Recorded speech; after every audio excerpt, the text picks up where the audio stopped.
Hi, everyone. My name is Aastha, and on this podcast, I speak with interesting people and research that spark my curiosity. Hope you enjoyed today's episode with Henrik Karlsson. In today's episode, I had a fascinating discussion with Henrik Karlsson on the type of early childhood education that can produce more Einsteins and Mozarts of the world.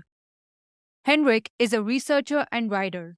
He read dozens of biographies and wrote a fantastic blog on what did the childhoods of exceptional writers and scientists look like, and can we replicate that in society? I'm super intrigued by the space of early childhood education, so I hope you enjoy the conversation as much as I did. Hi, Henrik, and welcome. I'm so excited to be talking to you today. Yeah, excited to talk to you too.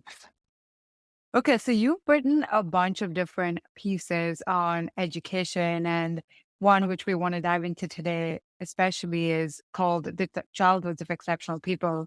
But before we go into that, I'm just curious for the listeners here, what is your background a little bit, and how did you start thinking about writing online and also more for particularly on education topics?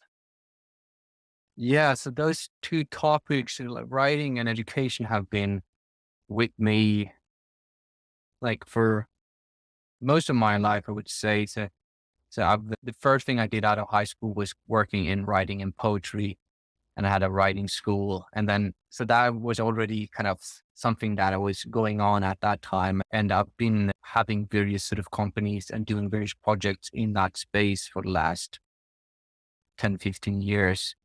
And then gradually I evolved a certain perspective on that. And I think it's largely shaped by studying anthropology, because when you study anthropology, you abstract out and think about education in a much broader way.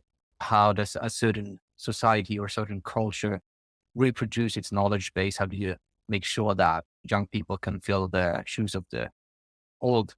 And that's a much broader problem. So I've been thinking a lot about that broader problem, like going beyond schooling, like how do we structure our social networks in such a way that like knowledge is passed on.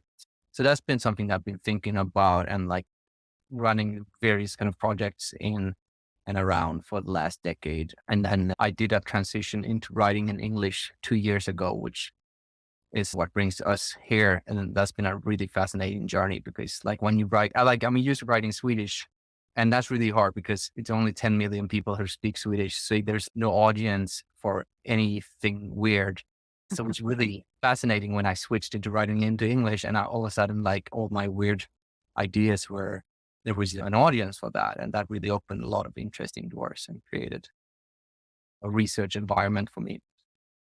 Yes, you definitely have some really good pieces on learning cultures as well, and hopefully we'll get into that. But today I want to go much deeper into this piece that I mentioned, Childhoods of Exceptional People.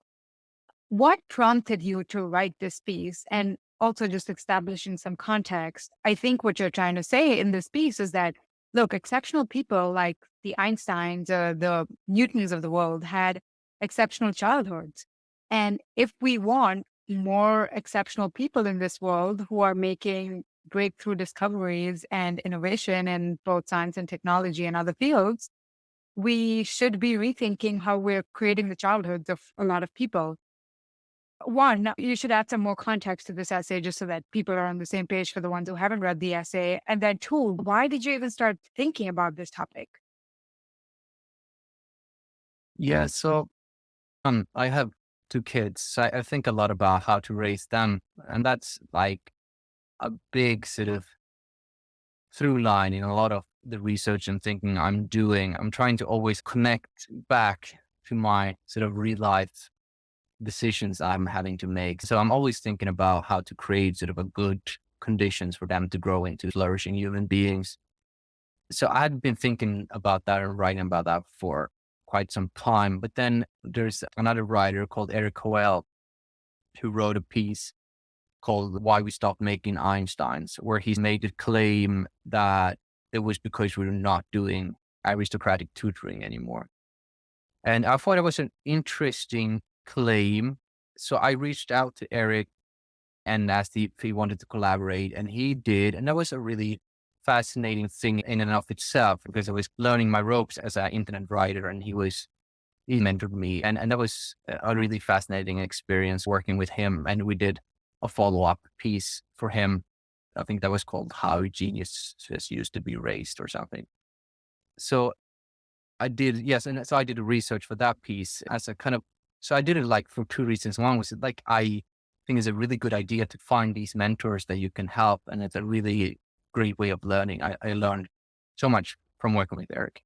But the other thing was just like, I was really intrigued because I felt like in his piece, he had this thesis, but there wasn't really any meat there. What did it actually, like, what do you mean? What did it day to day look like? What did he actually do?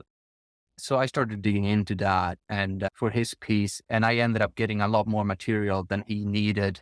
And I just kept going. And I think, I don't remember exactly how many I ended up looking at, but maybe did a shallow look at something like 40 people, and I read 42 biographies, and we just pulled in all this data and all these patterns and tried to see if there were any patterns. And I tried to think of, could I think of anyone who did not fit the patterns, and I would read their biographies and to try to be as open-minded as I could. And I think one thing, and me and Eric agreed on most of the things, but there was a difference in emphasis between what he saw in the material and what I saw in the material. And so he focused mainly on this idea of tutoring, which it is important, tutoring. They, most of them, I would say something like, of the sample I looked at, something like 70% were tutored one-on-one for like more than an hour a day. It's very hard to assess that because sometimes they were tutored more than you can find in the biographies. It's not always mentioned and so on. But more importantly, I think the more important point for me that I notice is the social context within they're living. So I think that's much more important. So tutoring might be this thing you can do to accelerate learning, but the important thing is the cultural context they are in. So they are surrounded by these brilliant minds and they're taken very seriously. So there's this example I use in the essay of when Bertrand Russell is 4 years old and he refuses to believe that the earth is round. And most people, if that happened, they would just laugh it off and think it's cute. But his grandparents, who were his guardians, they went to the parish priest or something and had this like authority figure sit down with him and like talk it through with it. Like they brought in an expert to convince him that this was not the case. They took him very seriously. And you see the same thing over and over again. Like when Pascal got interested in mathematics, his father like moved the entire family to Paris so he could hang out with Mersenne and all of these other like great mathematicians. So they're really taking them seriously and they're focused a lot on giving them access to brilliant people and people that are really good at what they're doing. So that kind of, and that it's like they're changing their peer group. Like they're surrounded by a peer group who really values these things. And this peer group is often largely adults, but the children play a smaller role than in the typical childhood. So those are some of the patterns. That's fascinating. Are you familiar with the Taking Children Seriously movement? I think David Deutsch started it with Sarah Fritz Claridge. I think that they talk about the same thing, that we should be taking children a lot more seriously than we do these days with formal education. Yes. Yeah. No, I am familiar. I'm not super closely aligned. I think they are, my impression of taking children seriously movement, they're a bit too ideological about it. It's like very ideologically driven that you're not supposed to have any sort of coercion and so on. And I'm very close to that, but I'm not like a hardliner. I'm totally fine with coercion and so on. I don't have that full on thing going on that they have, but I'm aware of their work and I think a lot of it is good. But I think maybe sometimes they're too ideological about it and not enough just open-minded about what works and what happens. Yeah, I hear you. I think that's the biggest counter argument they get. So on the patterns that you saw, the first thing you mentioned was that these children were surrounded by other brilliant people. The parents had this obsession of creating this intellectual surrounding. Can you describe more about what did this exceptional surrounding look like? Were they being surrounded by just adults, or like the parents who were also intellectual, or were they surrounded by other eminent scientists or authors or whichever profession they belonged in? What were some of the details of this? Yeah. Yeah. So usually there was a culture a lot of the time where if relatives came around, they would go sit down with the kids and talk about their experience. If there was an engineer coming around, that engineer would sit down and talk to von Neumann about his engineering projects or something. So there's this culture like where you're expected, if you're going to visit your niece or something, you're going to sit there for a few hours and talk about your expertise. There's some of that, but there's also like with these, they're usually surrounded by the best in the world as well. Like in Virginia Woolf, you should have Henry James and Tennyson and so on come and have dinner, and her father would let the daughters sit at a table when they're really small, listening to the best writers in the world talk. And they would, and the father was a good critic and editor, and they would talk about literature, and they would sit there and listen. And they did that probably at least once a week, where they would listen to some of the best writers in Britain and the US growing up. And that's again that, like, I think Bertrand Russell had one of Lord Kelvin's doctoral students as his tutor. Like they're having like really, and maybe he also had one of the William James doctoral students as a tutor as well. It's like, yes, the best in the world and the assistant to the best in the world are his tutor. So they, and as I mentioned with Pascal, like Mersenne he was like the god of mathematics. And Pascal was maybe 14 when he started like hanging out in his living room. How did the parents have access to some of the people who were best in the world at this? Were they all part of, I don't know, noble aristocratic families?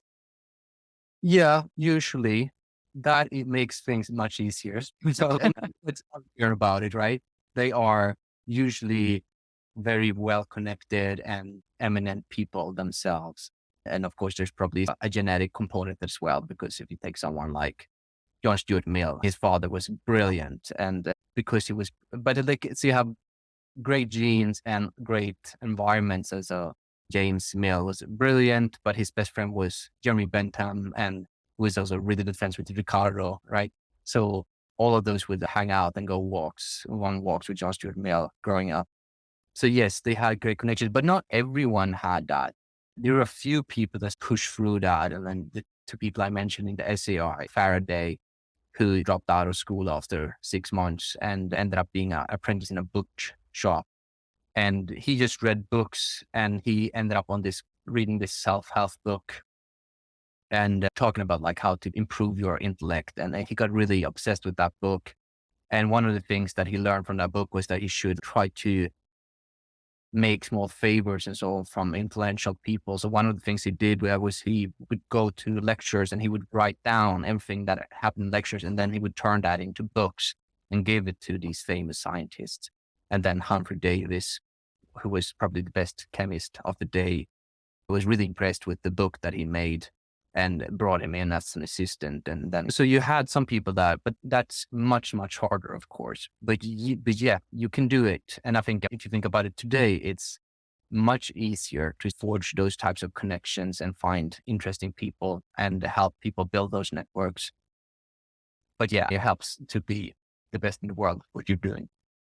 I love Michael Faraday's story. It's just amazing. Like this poor boy who self-learns and just obsessively reads in the library and then becomes one of the best scientists of the era. It's fascinating. So on this point of, say, someone right now wants to surround themselves with exceptional people, do you think it is important to have that real life connection, or can you get the same from books? If I want to, I don't know, be the best investor, can I just read all the books from Warren Buffett or Charlie Munger and the other best investors? Or do you think there is something special about in-person interaction? I think you can get very far with just reading books. You can outcompete almost anyone if you are obsessed with self-learning. But on the very edge, it's very uncommon to see people that perform at the very top of their fields who have not been mentored in person by someone. And I remember there is something. I had a mentor when I was maybe 21 who was a really talented poet. And that was something else, because I would go to his house and I would spend an entire weekend there. I would probably spend 4 days a week, almost like living with him. And we would go everywhere together and he would share everything I was thinking. And everything I said, I would see his expression in his eyes. I would, whenever he was doing a reading or we were working in a theater, I would hear everything he said. And he would give me like second by second feedback by his facial movements, by all the scaffolding that he did. So I learned incredibly fast over that year. And there's also this kind of emotional, because a lot of these mentorships, like what I had with that poet and what you're seeing with all of these people like Bertrand Russell and Whitehead, for example, these are almost love-like relationships. There's a very intense emotional thing going on usually in these situations. And that really has a profound effect, I think. It changes how you see yourself, because if someone you admire sees the potential in you, you start to seeing yourself in a different way. You start aspiring to different things. So I think that can, for most people, really make a big difference. So both that kind of finely grained feedback and observation, and combined with the emotional aspect of being seen as someone who can do it, can make a big difference in the sort of last 10% of the journey. Yeah, I think so. And I think there's part of one aspect where, the best in the world, they have this almost subconscious level of learning, which cannot even be conveyed in words through podcasts or books. And you can only probably sense it if you're around them through their emotions or body language. And I'm guessing like that's just a much faster feedback loop. And you just learn faster through osmosis almost. Yeah, I think there are for different kinds of learning, different ways of getting that knowledge is better. So the best thing is to combine it. You want to do some kind of deliberate practice type things. You want to have some osmosis, and there are different things that can be accelerated through different means. But there's definitely so much that cannot be put into language, that is tacit, that can only be passed on. And especially if you're on the sort of edge of a field where it's not yet being formalized into frameworks or anything. It's just like people have an intuition, and that intuition and that taste, if you want to keep up with that, you have to get to where that is going on, see that. Okay, so one counter that automatically jumps to my mind is that a lot of entrepreneurs didn't grow up in these exceptional surroundings. There are famous stories of many entrepreneurs growing up in poverty or growing up being abused by their parents. And then I guess once they get older, they channel that energy into amazing entrepreneurial feats. Elon Musk, I think, famously didn't really grow up in the best of parental conditions, let's call it. So do you think this argument of exceptional people growing up in exceptional surroundings doesn't hold true for entrepreneurs? What do you think is going on in that case? I think there's something to that. I think, but I also think if we take Elon Musk, his father was electromechanical engineer and an entrepreneur. He owned part of a sapphire mine. He had a lot of businesses, and he was doing things that are not entirely dissimilar from what Elon is doing. And it's true, yeah, he was very emotionally dysfunctional man, and probably Elon is pretty traumatized and dysfunctional in certain ways because of that. But it's fairly common, I think. I haven't looked at entrepreneurs in the same way, but it's not uncommon for them to have entrepreneurial parents and growing up in businesses like H&M. They're Swedish. I know them. Like his father had a clothes store, and then he started an own clothes store, and that became like this mega brand. But and that's a fairly common pattern. So I think more people than you would know. I think there's this romanticism of the sort of rag to riches story, which is more prevalent among entrepreneurs. But it might be the case. So that's the case, the kind of protecting what I'm saying. But like the case against it is ship is a much more wicked domain, meaning the feedback loops are worse. You can call it much harder to learn. There's no kind of deep tradition of knowledge. If you compare like chess to this, Elon Musk does not know as much about running a company as Magnus Carlsson knows about chess. You just can't do that because running a company it's just messy and there's really bad feedback loops. And I think in those domains, it's much harder. It's much easier to train someone in an exceptional environment and get tutoring from a small age and get good at chess or get good at the violin or something. But in these other domains, and you see the same thing. One thing I noticed that I didn't bring up in the essay is with the writers. It's also much harder to pinpoint writers early on that they're gonna be good. Like composers, they're gonna be good that early. Mathematicians, you see that early, but writers, they can usually look like anyone else, and then at 30 or 40, they become brilliant. So there's something. And writing a novel is also a more wicked domain than music. So something about that makes it messier, and maybe we don't even have people that are exceptional in the way that you can be exceptional at the violin. Maybe you don't even have that in those domains. So that could be the case. I don't know.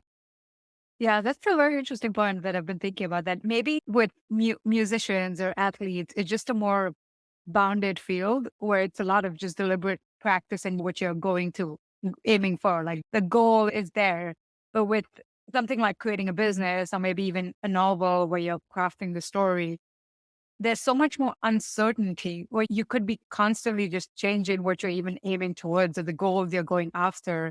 And I like how you put it. It's like a lot more wicked compared to being an athlete, it's exceptionally hard, but it's a more straightforward path, I think. Yeah.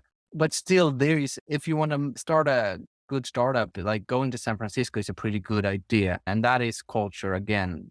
So it still plays a role in kind of shaping motivations, in getting mentorship and so on. It's messier, but I think it still holds to a certain degree. Yeah, that's a good point. So I'm curious on that point, actually, the 42 odd biographies you read, do you know what the sampling of that was in terms of people's professions, like percent of scientists, writers, other professions?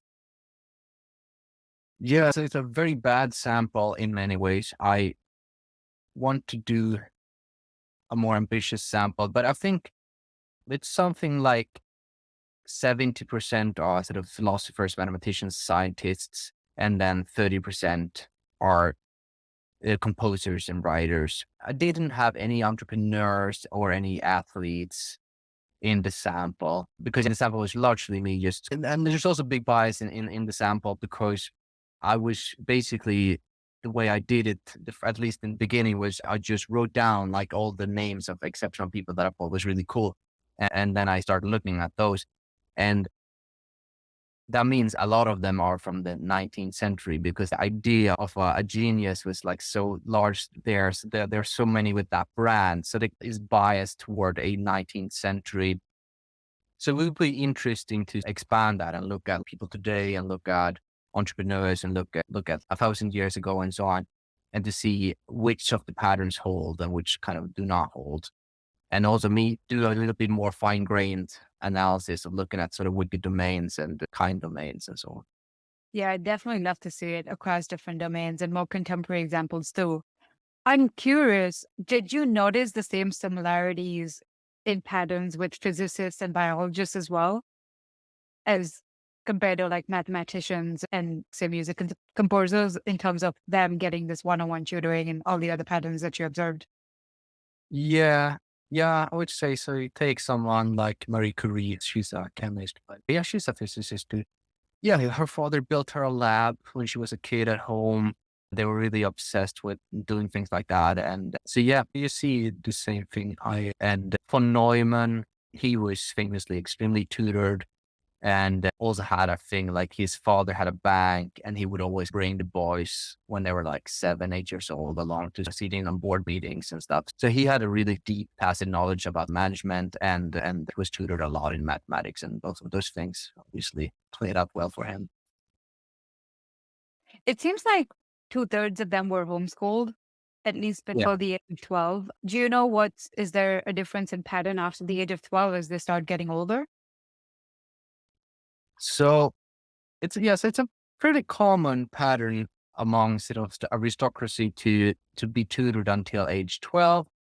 And then a lot of them go on to sort of Jesuit schools, or like in the case of von Neumann, he went to a very famous Lutheran school in Budapest, and that school is super famous because four of the best physicists of the 20th century went to that school. And so, yeah, so they usually went to these kind of very strict and good schools where they got also a lot of tutoring and very high standards. And if you look at someone like Newton, he was also homeschooled until 12. We don't really know how that looked. Usually, probably just mostly unschooling, hanging around at the farm, helping out. Then he went to some sort of grammar school for a few years, preparing to go to Oxford or Cambridge. And at that time, when he went to Oxford or Cambridge at that time, it was no lectures, only tutoring. Yeah, so it's quite common to see them get into some kind of preparatory thing to go to university at 12, or some go to university at 12. But a few of them, like Pascal and Stuart Mill, they never went to schools. Interesting. Okay. So there's something maybe special about the early days where it's the parents creating this intellectual surrounding themselves where they can't get it at that age. And then once they get older, you put them amongst older people when they're ready and prepped. Yeah, something like that, sort of building them up in a way to make them, maybe now I'm just speculating, but maybe you're very impressionable in the ages like between 5 and 12. And if you pass through that with sort of integrity or like an intellectual integrity, you're much more robust. Because you see that also a lot with the kids that do go to schools, like Alan Turing or Descartes is the ones I remember, Wagner, is that they're usually outsiders. Like Descartes, he would spend most of his school days in bed because he was sickly, and he would say he was in school, but he didn't really hang out with his peers. He mostly read books. Alan Turing was obviously like a bullied person, stayed on the side, mostly read mathematics on his own. So something about not being brought into those peer groups at that age helps them shape some sort of, it's hard to see its causality. It may be they're just different and weird, and therefore they're just destined to be that. But I think there's a case probably to be made that a lot of the peer cultures that are formed in schools can really hurt someone's development. Yeah. I think it's also fascinating that earlier when schools were starting to come about, before even the era of full formal education, there were a bunch of mixed age classrooms. So just small, informal mixed age classrooms where you're learning from people both younger than you and older than you, which clearly, just to make classrooms more convenient, went away. And it seems like what you're saying with these exceptional people, they didn't just hang out with people who were their peer group. It was a lot of people who were actually older than them, more so than anything else. Yes. Now, I think having mixed, like we're going to have schools in some way, and because of the convenience of it. And if you do that, it's a really good idea to have mixed aged groups if you do it well. So I have a friend called Michael Strong, who's a really good tutor, and he runs schools. And I was talking to him the other day, and the thing he says about, he creates these wonderful cultures in his schools. And the reason he can do that is because he works very hard and deliberately with first generation that gets in through the door and forges a culture. And then he uses those to scale that culture. So they become, when the kids that are 1 year younger than them come in, they look up to the older kids and they start to mimic that. You get these things where you can scale the culture. If you have, and it's just not scalable if you're going to have to do it like with one class at a time, because few people are as good as him at creating those intellectual cultures. And they're also fragile, because he was talking about like so he had a Montessori school, for example, at some point, which had a really great culture, and now it's a Montessori high school. And it's really few good Montessori high schools. We're still trying to figure that out. But that school is really good, or was, it's not.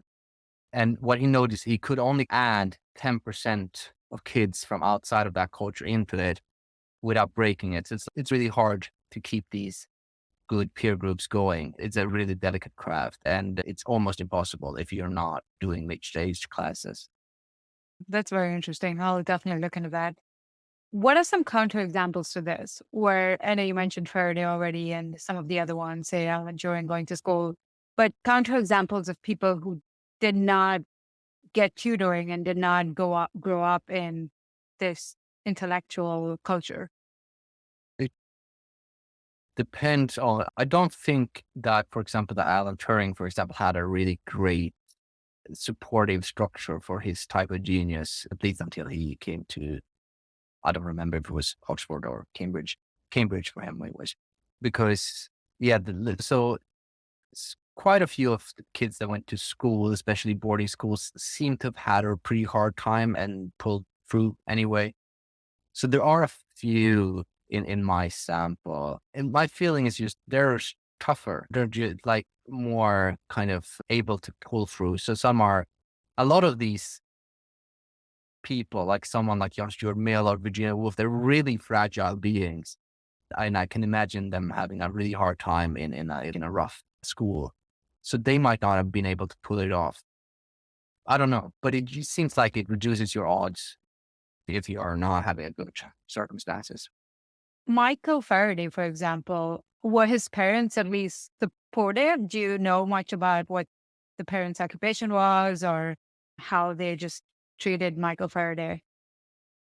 I think my impression is that they had good morals, so to speak. Like they took him seriously when because he was beaten by his teacher, and his mother took him out of school because they felt like that wasn't a way he should be treated, which maybe was not a kind of majority position at that time among poor people in London.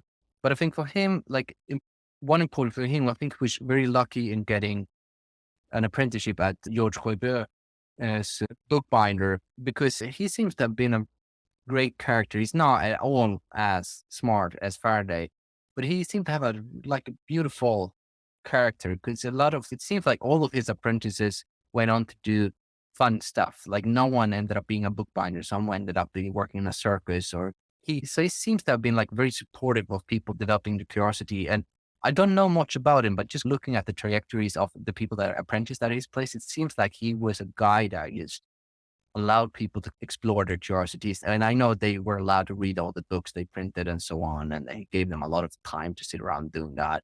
So I think there was culture in that bookbinder shop where people were free to rethink themselves.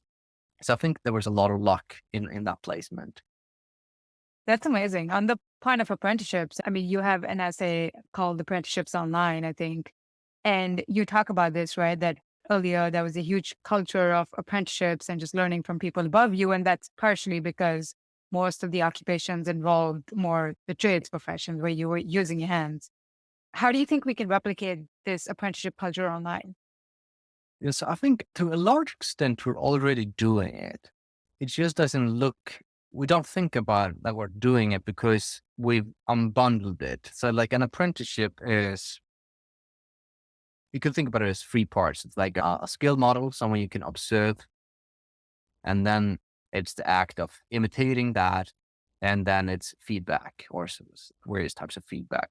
And these days, everyone goes into YouTube to look at like how to repair a window or whatever. So you're doing the observation there, but it's been unbundled. So you're observing on YouTube, and then you'll try at home, and then you'll take a picture and upload it to a Facebook group where some peers that are also repairing windows might comment on it. And sometimes like maybe the person who is in the YouTube video is also in the Facebook group and they'll comment.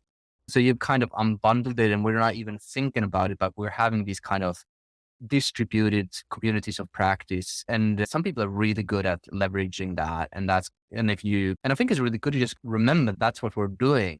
And because just having that realization can help you a lot. I had a friend who he was getting into 3D printing.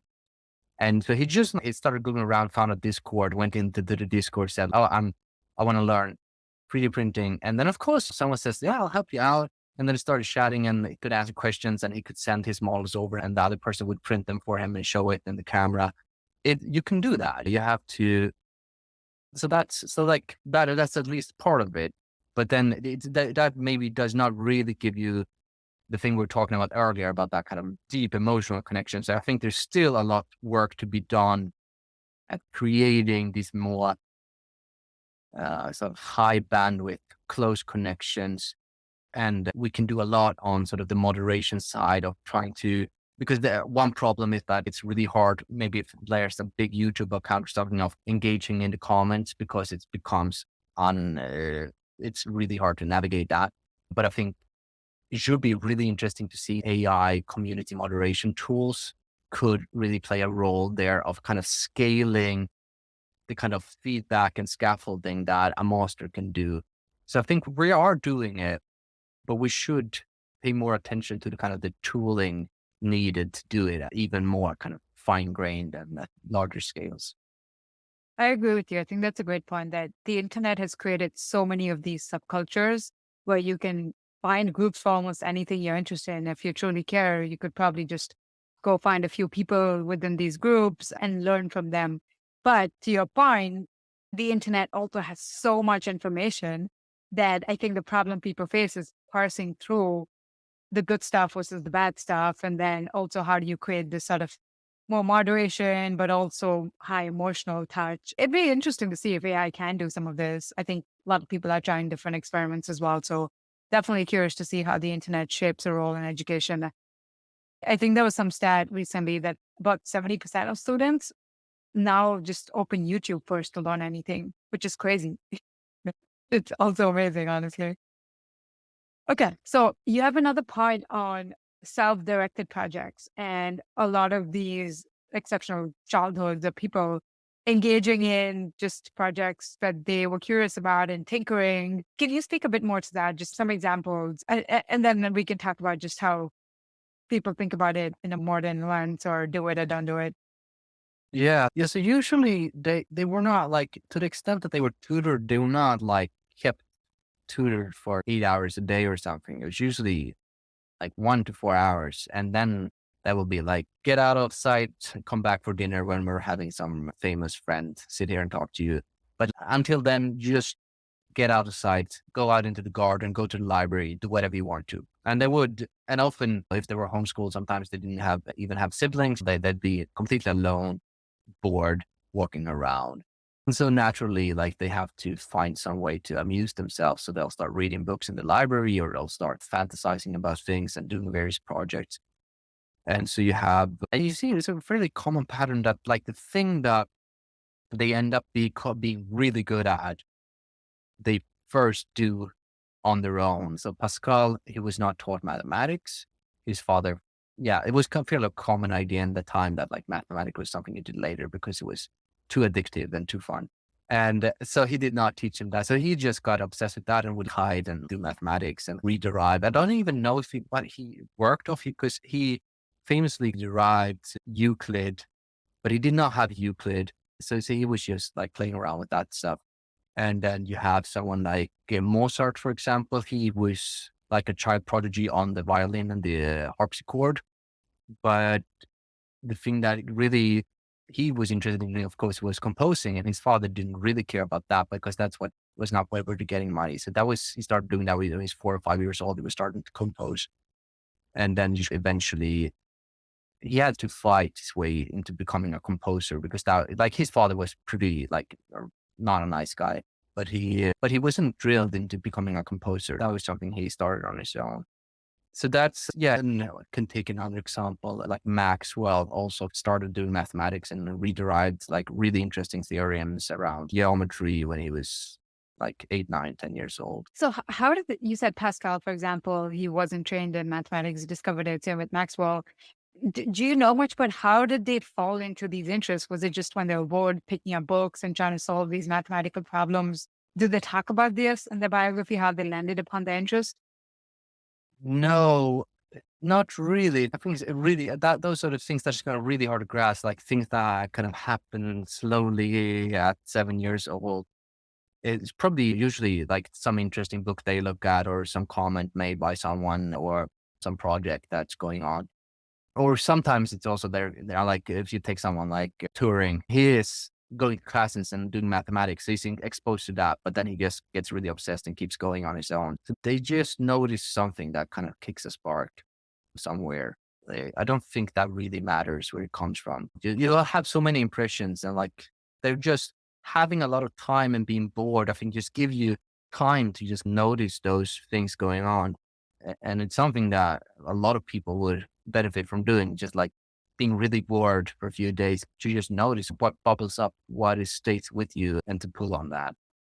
I agree with you. There's something so magical about the brain where it makes very disparate connections when you're just bored. You're thinking about nothing really. I asked you that question because are you familiar with the Polgar research? The three Polgar sisters, him creating basically three chess prodigies. One thing that Polgar, I really like his book, I want to get your thoughts on it, but one thing he says is that you can raise exceptional children in any field, but as the parent, you have to pick a direction for them early on because they have to start getting trained early on. And he's not about you have to force them to be chess players or tennis players. There is probably a delicate balance to seeing whether they're truly interested in it, but also picking something for them. It seems like that's not how a lot of these exceptional people ended up becoming exceptional at their craft. Like they ended up falling into their own crafts through their own curiosity, not because their parents picked it for them. Maybe some of it through the intellectual surroundings. But what are your thoughts on Polgar's method of creating geniuses through picking this sort of profession for the kids? I think he's wrong largely. I think for, I'll go back to wicked and kind domains. For kind domains, you can pull it off. There are quite a few famous examples like Tiger Woods and so on, like who got a putter when he was like 6 months old and it was on TV when he was 2 years old.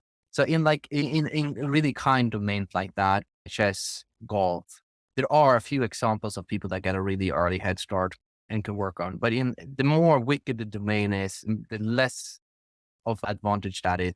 And even in sports, which are very kind domains, I've seen some research showing that the people, you have that, like these ideas of like 10,000 hours and so on. But if you track like people over time, the people that will go on to become like professional athletes tends to actually do less practice in their, like the sport they become good at early on than most people that and stop doing it. Yeah. So the thing is that they keep going. So it seems, and they're talking like in the research, it's a lot of talk about the sampling period, because if you get to sample a lot of different things, so for it, like in the research, it's about people who do sports, but like if you sample a lot of different sports, you'll find one that fits you much better. And both like your physical body, but also what kind of interests you.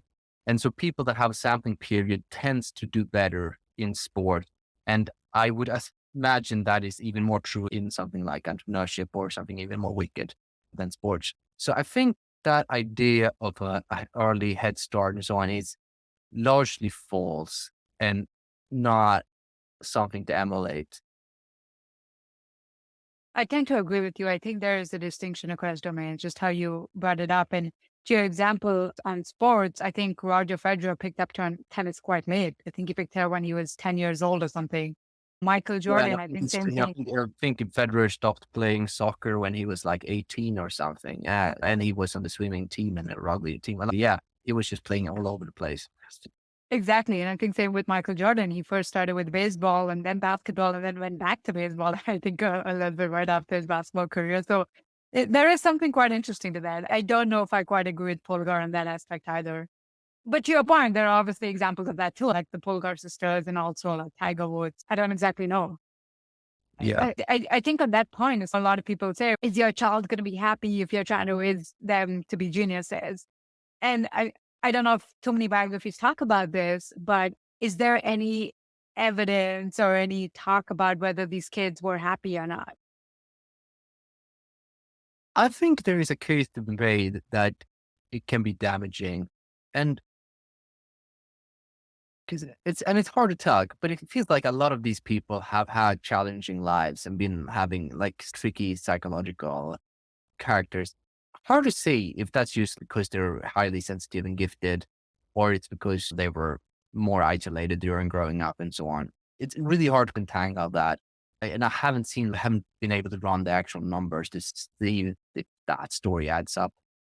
But yeah, I think being overly isolated as a kid, if you're like someone like, and in some of the cases there's abuse involved, of course that's going to hurt you. So having a healthy kind of balanced mixed age surrounding of different people and not being abused and having kind of your emotional needs met and being attached and so on is important. And some did not get this and they were hurt. But I don't think it's necessarily the case that it's impossible to create these exceptional results and exceptional medias without doing encouraging damage. I think there are examples of people that are just like really grow up in healthy, flourishing, intellectual, and they just have a good time and they just play around and that's what they do. So I think it's most obviously don't do the stupid stuff. Don't abuse the kids. Don't force them to play the violin if they're crying, and make sure that they have some social interactions and so on. But apart from those things, I don't think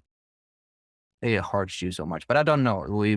It's really hard to disentangle that.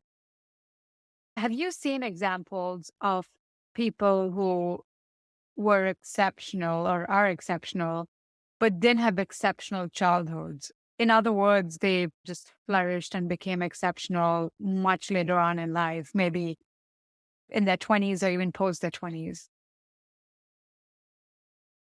I don't have any good examples. I know that there are. The things I can think of are like writers who are, as I mentioned earlier, it's like sometimes, a lot of the time, it's really hard to tell if they're great writers until they're 40. And no, I don't have any good examples, but there are. I can't think of any of mine, but I know Henry Oliver, he writes a Substack that focuses a lot on late bloomers. So if anyone's interested in that topic, I would say go check out Henry Oliver's work. I think it's called Common Reader. And he's got a lot of examples of people that kind of flourished later on in their careers and had a kind of a second coming. Buckminster Fuller is an example, who had a really struggling career for a long time and was going into business and being really terrible at it and trying to commit suicide. And then it's having this kind of religious conversion that put him on the path to being a sort of a visionary philosopher, architect type. I also wonder again whether it differs by domain, because athletes, obviously, I mean, you peak in your sometime in your 30s most of the time.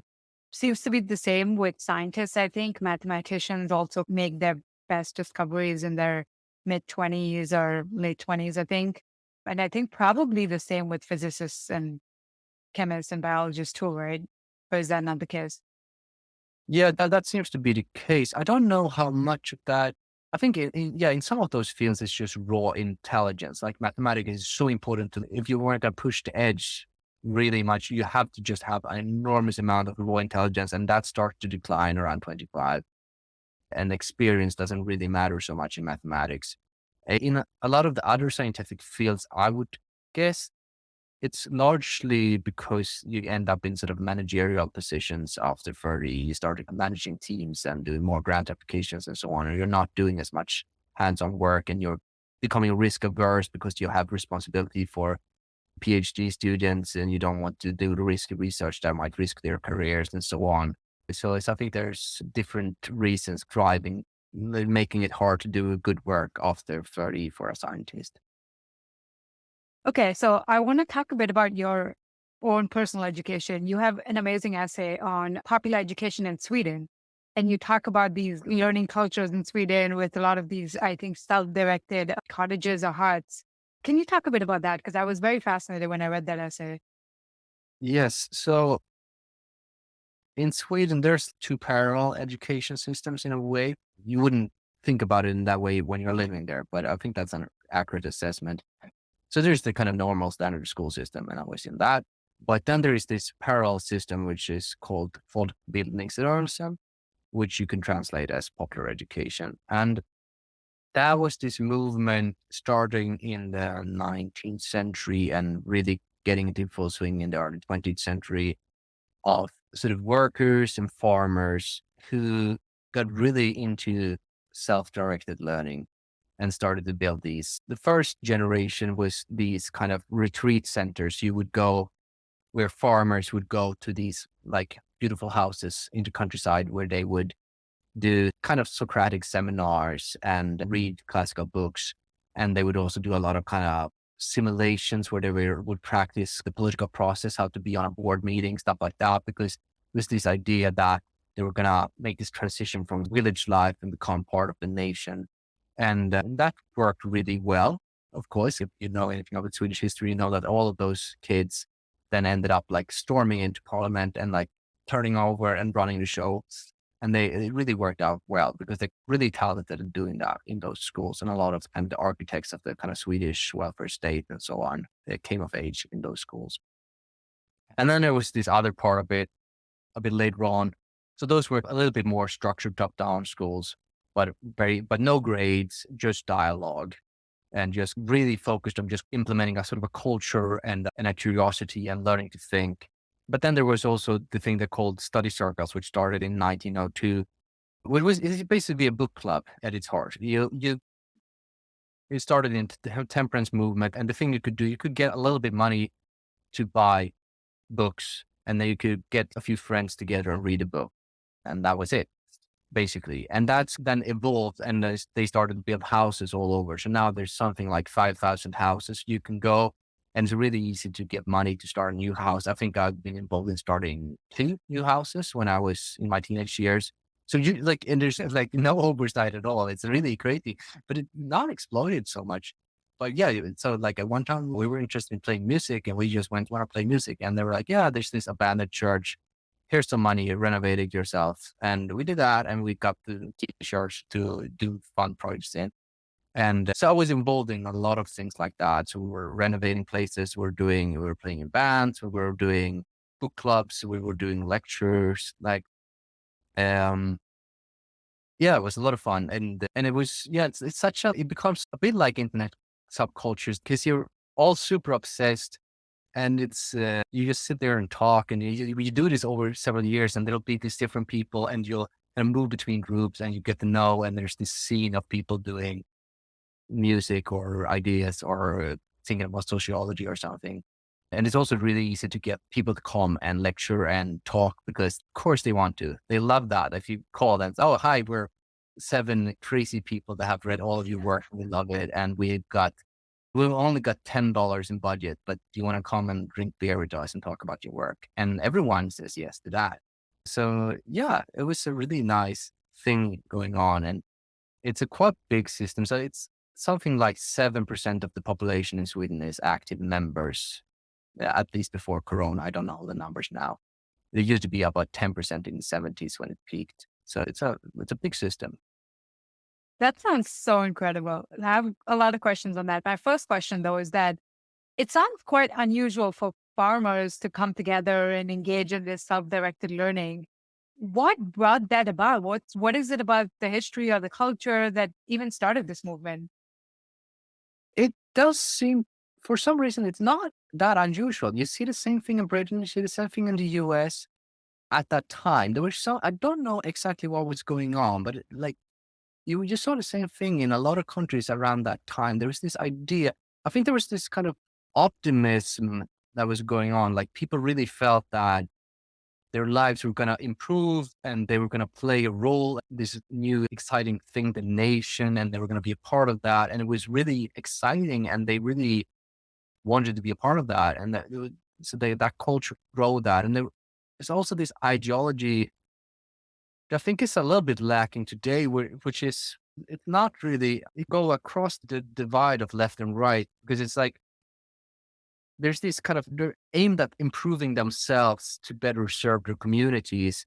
And that can take different forms. It can be, a lot of it is done through unions, but some of it is done through churches, and like it's done for different organizations. And in practice, like these days, you move between them. So I've been in the temperance movement and I've been in the workers movement. You move between these things.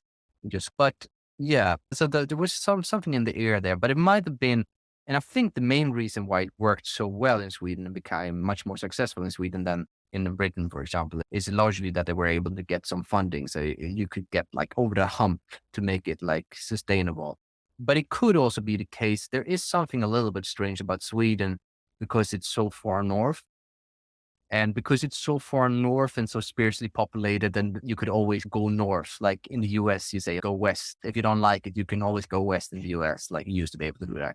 And the same thing was true if you didn't like it in Sweden. If you were some wealthy person that was trying to control your area, you could always just go north, right? And that made it so that you never had this kind of class structure in Sweden, because whenever someone was trying to gobble up power or things in south of Sweden, people just went north. And that created a kind of frontier culture where people are self-directed and never had to submit to someone else. So I think maybe that shaped the workers' movement. I see a big difference because I live in Denmark now, and they did not have that at all. And they don't, at least it's a big difference because here it was very hierarchical and that people were basically slaves until like mid 1800s. And that has changed. It's a big difference in culture. They drink a lot more. They do a lot more they live much shorter. It's a very big, like a big marked contrast to Sweden, like where you can like clearly see it in statistics that it's a more kind of empowered culture in Sweden where you take care of yourself and you take initiatives and so on. It's much less of that in Denmark. It's not a massive.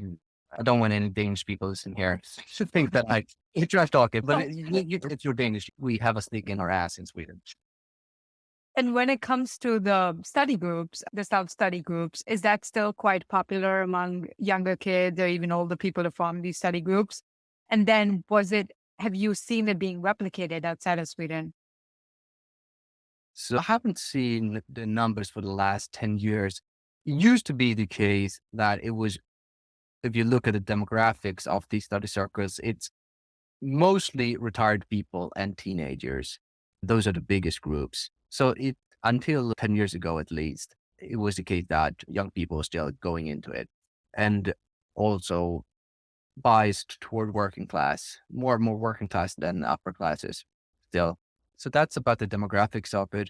I don't know how it's faring. I suspect it's declining and it's less popular because young people everywhere is doing less of these kind of meetings in real life, and these third spaces are disappearing everywhere. It has been replicated, parts of it outside of Sweden. There have been several attempts in the US. There are some, if you talk about like the retreat centers I was talking about first, where it's a little bit more structured. There are a few of those in the US. I think Martin Luther King went to one of them, and Rosa Parks did too. In Tanzania, they made about 100 of those. So that was a big sort of a cultural exchange between Sweden and Tanzania, where some of the sort of organizers from Sweden went down, and when they tried to go, there was this idea in Tanzania that they should go this more kind of voluntary approach when they were building out and developing in the 70s and 80s. And those are still around, I think, about 100 of them. Yeah.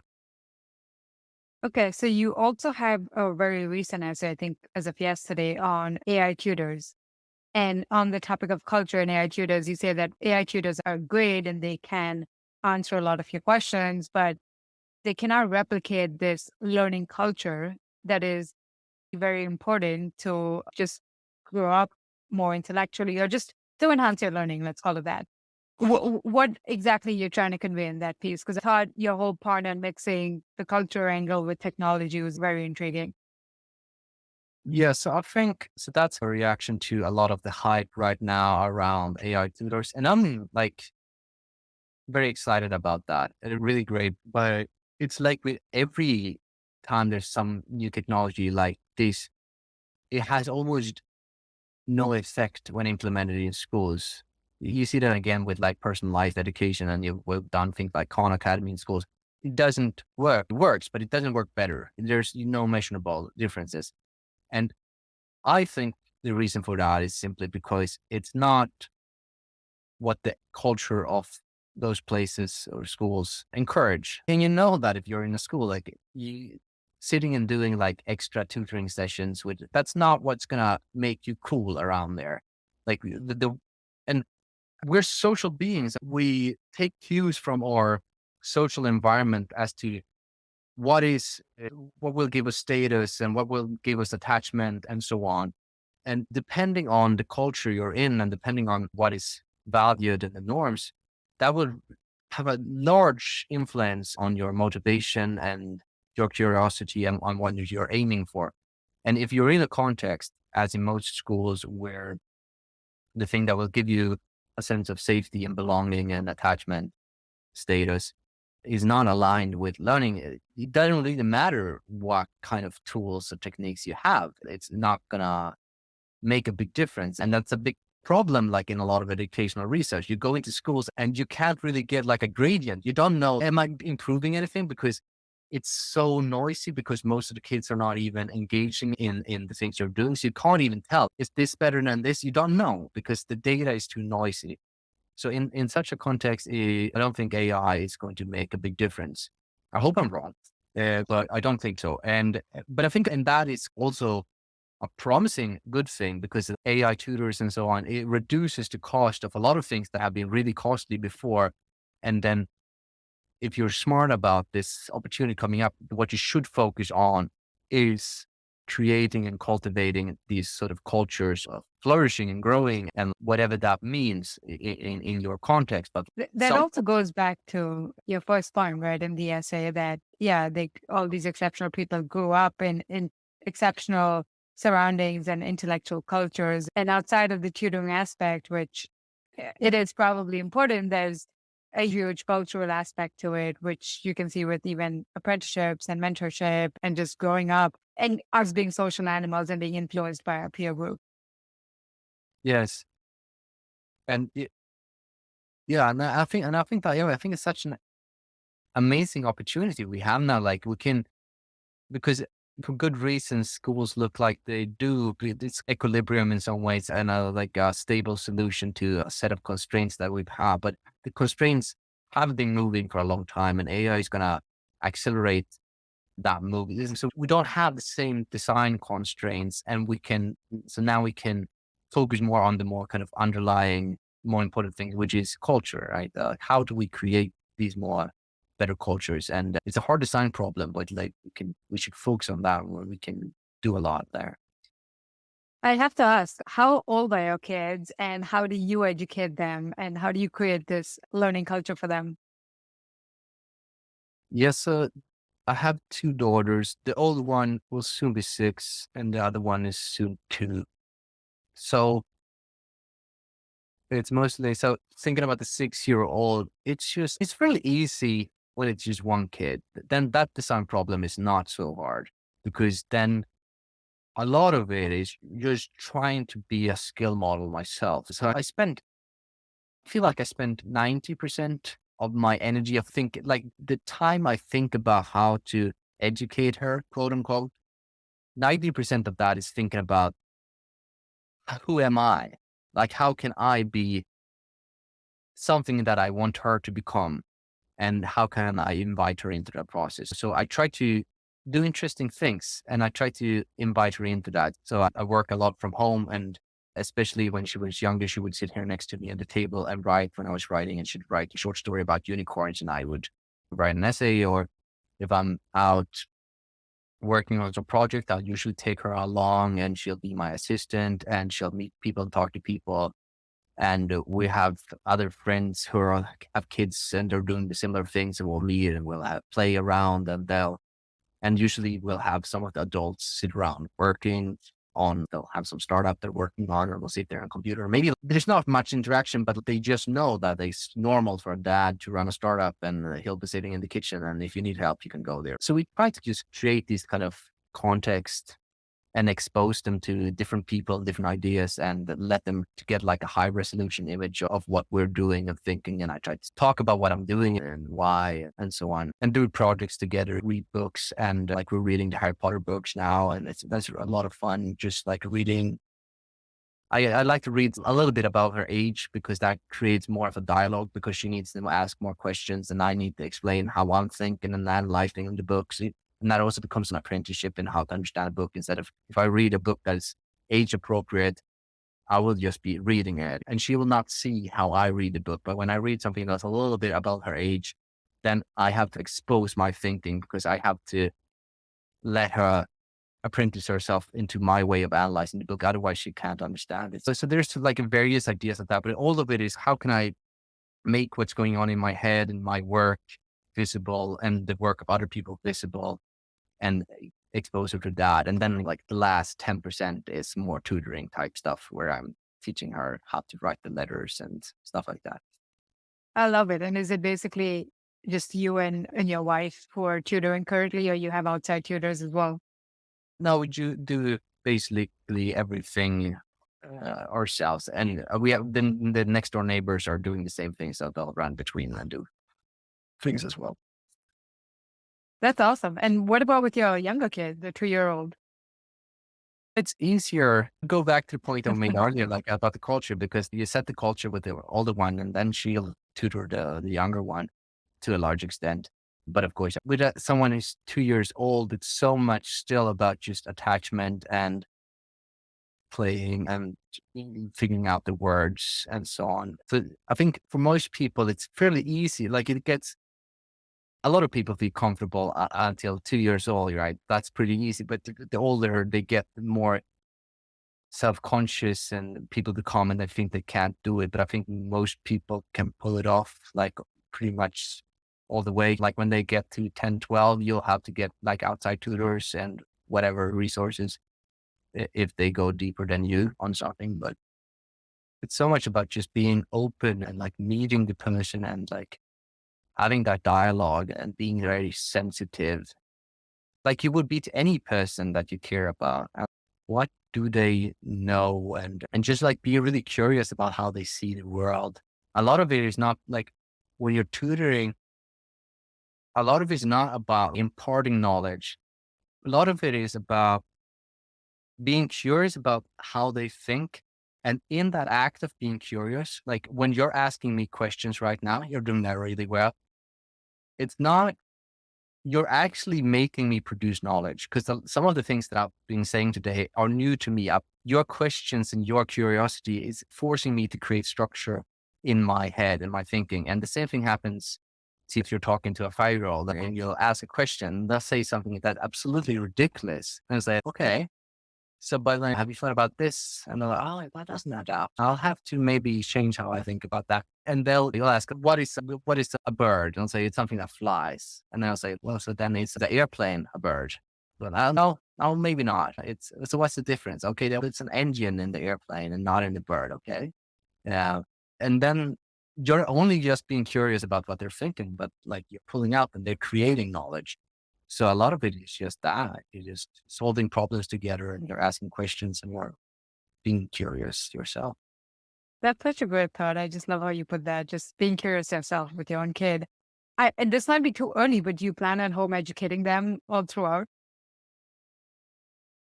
Yeah, I'll keep going as long as they want to. I feel it feels pretty likely they'll try school at some point, because that's pretty interesting. It's a big part of our culture. So they'll probably try that. I have a lot of friends that are older homeschoolers, like or 12 and so on. They usually go and try. I had a friend, she's I think 13 now, and she went to school last year. And she thought it was pretty fascinating and cool. And it was like great. Also like this place where people meeting and then they're learning. But then like after a week, she was like, but Dutch kids don't care. They're out in this beautiful place. There's an adult who's there and they like know stuff and they're talking about it, but they don't care. What's wrong with them? I don't want to be here. And so she quit again. So I was curious on the home education point. Are you worried about your kids not getting this social experience? And this is, I know we talked about this, that a lot of these exceptional people, they didn't have large peer groups, and maybe that's okay. But this is the biggest thought that comes to people's minds. Like, how will they get the socialization and the social experience? How do you think about that? I don't think, yeah, that's something we thought a lot about, and we decided on where to live. And it's really nice to have the next door neighbors doing the same thing so the kids can run between the houses. But at least how I work, and this seems to be true of the kids too, is that you don't need that much socialization. If I socialize for 8 hours a day, I am destroyed. I can't do that. I personally, I like to socialize maybe 8 hours a week max. And I know this is the same thing with my 6-year-old. If she's been playing with her friend for 4 hours one day, she wants to be home the next day, because 4 hours of like intense playing that wears her down. And I remember that working in schools, you'd see the kids like when you're approaching Christmas, they're gray in the face, like they're really worn down. So it's that much socialization. You don't have to worry about not getting 40 hours a week or something. But yeah, not getting any at all is probably not good. But I think you need less than people think. I think so too. I honestly do think so too on that point. Okay, so on this topic of just education, learning cultures, childhoods of exceptional people. What are some other questions that you want to explore further in your research? Yes, the theme that I'm increasingly focused on is this thing about culture and like how do we scale cultures? And there's two aspects to that. One is the more top-down thing, like how do we create opportunities for others? Like how do I create opportunities for my kids? Can I create like a online community or school or whatever that is good for other people? And then the other aspect of it is like we're all kind of curating our own cultures these days. You and we met on Twitter or maybe through the blog. You meet people and you bring it together. And that's an interesting and strange historical new thing where most people are living in this world that they curated on their own. There's like we're living in this kind of virtual culture or whatever. And there's so much possibility and problem in that. And I'm really interested in like how can we get a better grasp of like how to do that in a good way. So there's both that thing of creating like cultures that you can join, but you also, if you want to flourish today, have to have that kind of know-how of how to evolve your culture over your lifetime. And there's pitfalls and problems and possibilities in that are really interesting to explore. Do you have any ideas in that? Just scaling some of these learning cultures? Yes, I have a lot of vague ideas, but I think a lot of it comes back to sort of hierarchy. You have to, if you have established a culture, you have to make sure in various ways that the people that are carriers of that culture that you want to scale have status or visibility in that culture so that they can set the tone. And that can be done in various ways. So like in the example I mentioned earlier about the school, it's because of age mixing. In an internet community, it might be by controlling the visibility so that when I write on my Substack, there's a kind of a small culture and I'm getting more visibility because I'm in the main post. Otherwise, the comments are not as influential on the culture as I am. And we can do a lot more on that sort of community moderation side of being more kind of fine grained and smart about how to do that. So yeah, so that's in a very short way, sort of hierarchy and visibility and who is assigned status is important to have kind of fine grained control over. Okay. Yeah, I'll definitely be on the lookout for future posts on this. All right. We've covered a lot and this is super fun. Is there anything else, Henrik, that you want to mention, discuss before we wrap up? No, I'm just super grateful. It's been a blast and it's really fun to go this deep and great questions. And so I'm just thankful. Thank you. Thank you so much for your time as well. This was really fun and I'll definitely link to your Substack in the show notes as well. Love your writing and thank you so much again.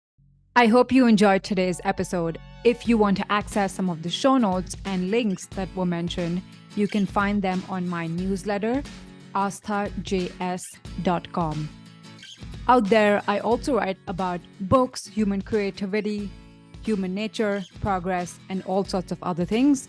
So if that's of interest, be sure to check it out. Again, it's aasthajs.com.